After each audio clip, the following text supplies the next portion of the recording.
तो फिलहाल जिस तरीके से आपने देखा, जहां पर लगातार मिसाइलें दागी जा रही हैं, अब ग्राफिक्स के जरिए एक नजर डालते हैं कि इस हमले में नुकसान कितना हो रहा है। तो देखिए, किसे कितना हुआ नुकसान, यह सबसे बड़ा सवाल है। यूक्रेन का रूस के 800 सैनिक मार गिराने का दावा। रूस ने यूक्रेन के कई शहरों पर कब्जा किया। रूस के 7 फाइटर विमान, 6 हेलीकॉप्टर मार गिराने का दावा।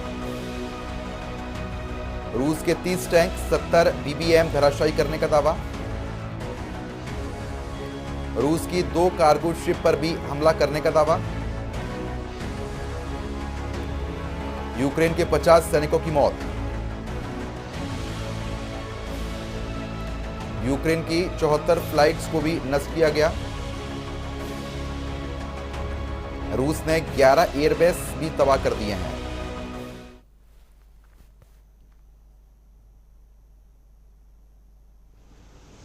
तो देखिए, ये सीधी तस्वीरें आप तक पहुंचाई जा रही हैं, जहां पर मिसाइल दागी गई है और उसके बाद ये मंजर देख के अपने आप में रोंगटे खड़े करने वाला मंजर है। जो लोग यहां पर रह रहे थे, उनके सामने परेशानी जो है वो लगातार जस की तस बनी हुई है। मिसाइलें दागी जा रही हैं। रूस की तरफ से दावा किया गया है कि कीव पर जल्द से जल्द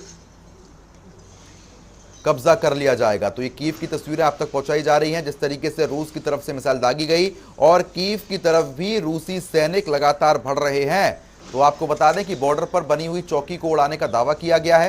कई सैनिक भी यहां पर मार गिराए गए हैं।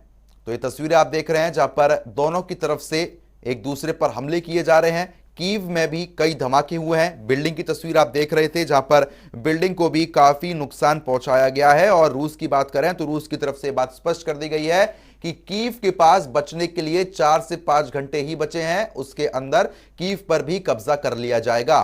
तो रूसी सैनिक लगातार कीव की तरफ बढ़ रहे हैं और ऐसे में स्थिति जो है वो लगातार खराब होती हुई नजर आ रही है। यूक्रेन का यह भी दावा है कि रूस के जो 6 फाइटर जेट हैं उसको मार गिराया है। रूस ने यूक्रेन पर हमले और ज्यादा तेज कर दिए हैं। तो फाइटर जेट और हेलीकॉप्टर की मदद से ये हमले किए जा रहे हैं, जहां पर लगातार मिसाइलें दागी जा रही हैं, बम ब्लास्ट किए जा रहे हैं। और ऐसे में बिल्डिंग की तस्वीर भी आपको दिखा रहे थे। कीव की ये बिल्डिंग थी। कीव में ये रिहायशी बिल्डिंग है, जहां पर यह हमला किया गया है। बॉर्डर पर बनी चौकियों को भी उड़ाने का दावा लगातार किया जा रहा है। मौजूदा स्थिति की बात करते हैं तो जो वहां के लोग हैं, उनके सामने संकट जो है वो बना हुआ है। यह कहा जा सकता है कि उन लोगों को नहीं पता कि किस बिल्डिंग में कब मिसाइल आ गिरे और बड़ा धमाका हो जाए।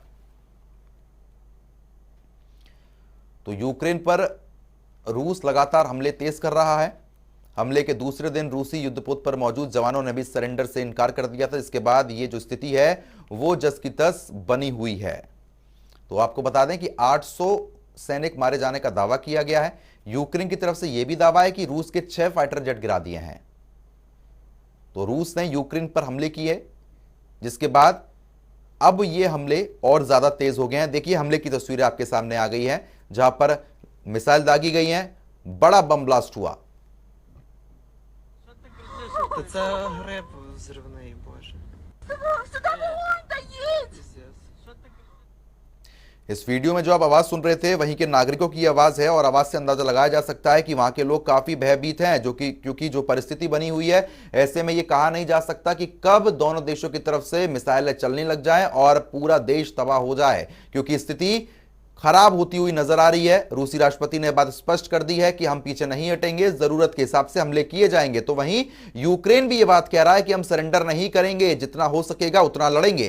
तो दोनों देश टकराव की स्थिति में लगातार बने हुए हैं और ऐसे में आम जन के लिए परेशानी बनी हुई ही है, क्योंकि हमले लगातार हो रहे हैं।